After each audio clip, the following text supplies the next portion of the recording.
There was once a young girl who liked to spy on her family. Once she was hiding behind the great bell, and she heard Brother Lark talking to Sister True Practice about the blooming tulips.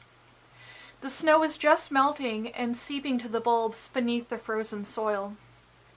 She watched Sister True Practice motion with her robed arms, pointing from the cloudless sky to the new shoots of grass. The monk wore brown robes and the nun wore black, and they both had shaved heads, but Jenny didn't know why. Jenny is a very curious girl, but sometimes hesitates to ask questions. She would prefer to discover things on her own.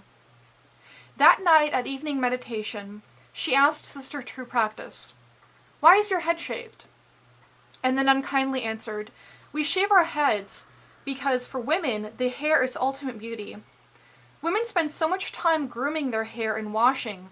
We want to be humble and not focus on our outer beauty. That is why we shave our heads." This perplexed Jenny. Why did Jenny have hair? Is she too focused on outer beauty? She pulled her hair out of its tight ponytail and ran her fingers through it.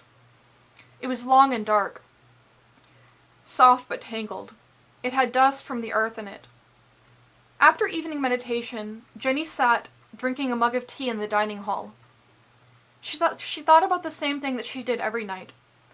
When would Mom and Dad come and take her back? Jenny's memories of home are getting foggy these days. She's been living at the monastery for a long time now. She's not sure why she is here, but when her mom and dad come and visit once a month, her little brother cries the whole time. But she does like the monastery. The nuns and monks are very kind to her. Her thoughts are interrupted by the loud gong of the big bell. It is far away, but she knows somewhere out there a young nun is inviting the biggest bell to say goodnight to the sun. Jenny remembers that she is supposed to close her eyes and breathe quietly until it is over with. She does it even though she is alone, and no one would catch her if she didn't follow the rules. There was once a young girl named Jenny that liked to spy on her family. She's behind a large sofa, in a large house, on a large piece of land with many groomed trees. Jenny wonders why they cut the branches off at the end of winter. She wonders when they will cut off her branches.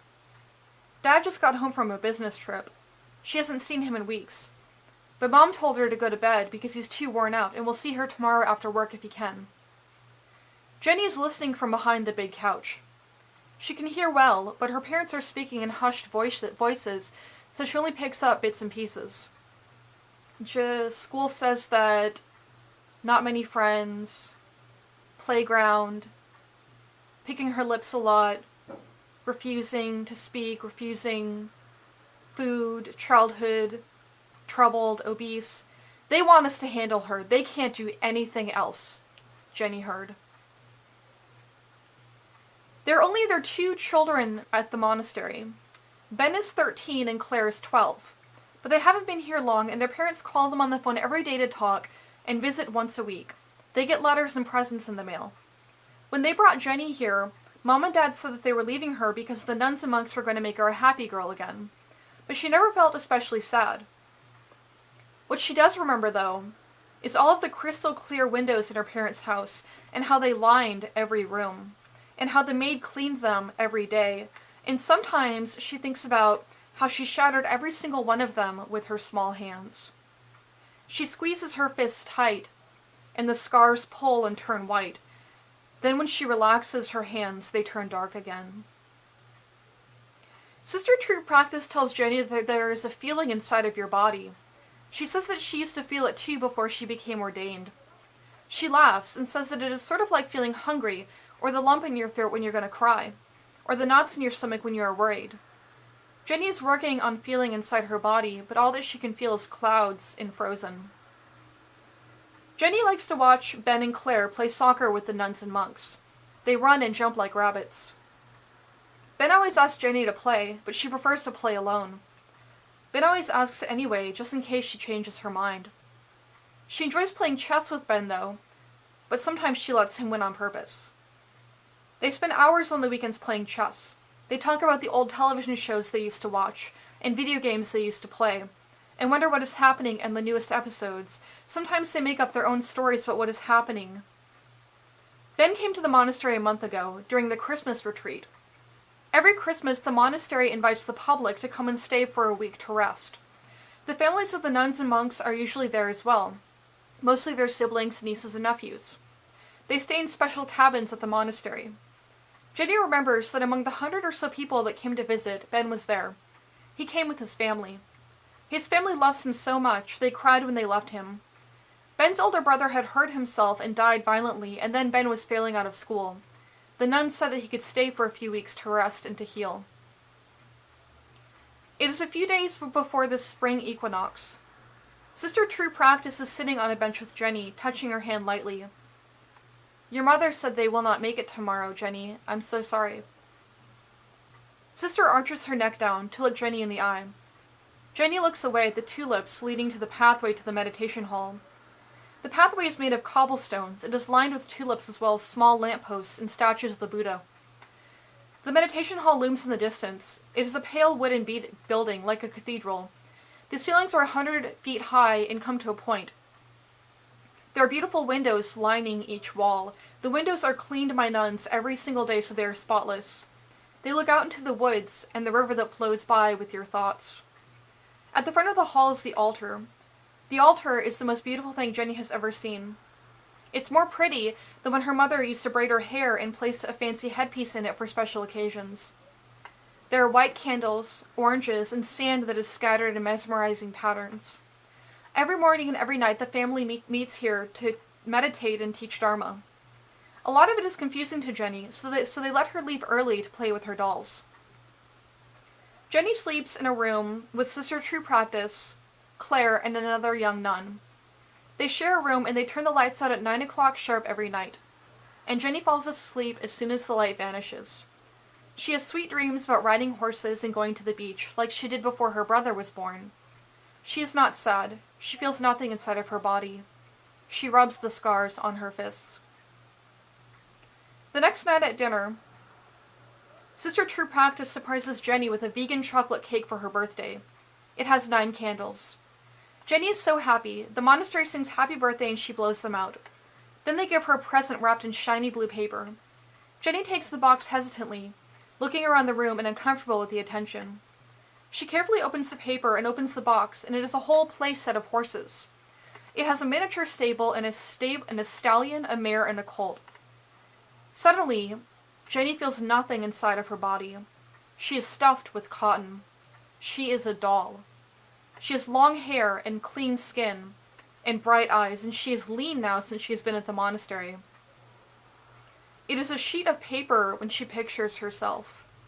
A fragile sheet that could so easily be torn and thrown away if anyone wanted to. Jenny is a sheet of paper. She puts down the horse set and picks up the shiny blue wrapping paper. She looks into the paper and sees a reflection of her face. There are no mirrors at the monastery. There is a mirror in her mind, in her breath. She hears the chime of the small bell, but she cannot close her eyes. She stops breathing. The whole room is silent as the bell graces the air. Everyone's eyes are closed with small smiles, and Jenny is all alone again. Their faces are not looking outside, they are looking within. Where are they? Why have the tulips bloomed, but I have not seen my family? But she does not mind anymore. In this moment, with all eyes closed but hers, she whispers a thank you to every single nun and monk in the dining hall. She looks back at the shiny paper and is shocked to see a smile looking back at her. She picks up the horses and pets the mare's shiny hair. Then she closes her eyes and breathes deep. Jenny feels a strange sensation. Her fists are burning. They are burning to the beat of her heart, to the rhythm of the breathing, to the chime of the bell, to the whisper of the wind, to the breath of the monastery. Jenny feels something inside of her chest. She has no other words than warm and friend. Then she finds another word, happy. A happy girl one day. That's what her mom said when she left her here. At the last chime of the bell, everyone opens their eyes. They look at Jenny and beam. There was once a young nun named Sister Freely. She became ordained when she was only 14 years old. She has bright eyes and straight white teeth and loves to play soccer when the children come to visit. Sister Freely is 16 years old and she feels the breath all around her. Her family is her brothers and sisters. The bell is her lover and the summer grass is her bed. She has a set of toy horses that she gave to a little boy who is staying here now. She makes a point to talk to him every day. His family brought him here to rest, and Sister Freely doesn't know how long he will be here. She does not want him to stay forever, but she knows that some people need to stay forever. She knows that it was right for her to stay here, where she can rest in stillness and feel the beating of her heart. The scars on her fists are silver now, but still raised. For a long time she covered them with gloves, but now she lets them show. If anyone ever asks what they are, she just says, "I had to feel my body." Sister Freely is outside with the big bell. The sun is setting and the evening meditation is over. She stands beside the big bell, under the structure that holds it high in the air. The top of the bell is almost as high as the trees. The bell is made of metal and carved with symbols and painted gold and red. She chants ancient songs in Vietnamese. She takes the large mallet and invites the sound of the bell to kiss every inch of the monastery, every quiet, sleepy ear, and every blade of summer grass. There is a breeze that carries the vibrations to lands far away. She invites the sound of the bell and chants on until the sun is gone. She knows that Caleb will sleep soon after playing with his horses and trucks. She knows that somewhere her mom, dad, and brother can hear her song, and they would think of her and smile.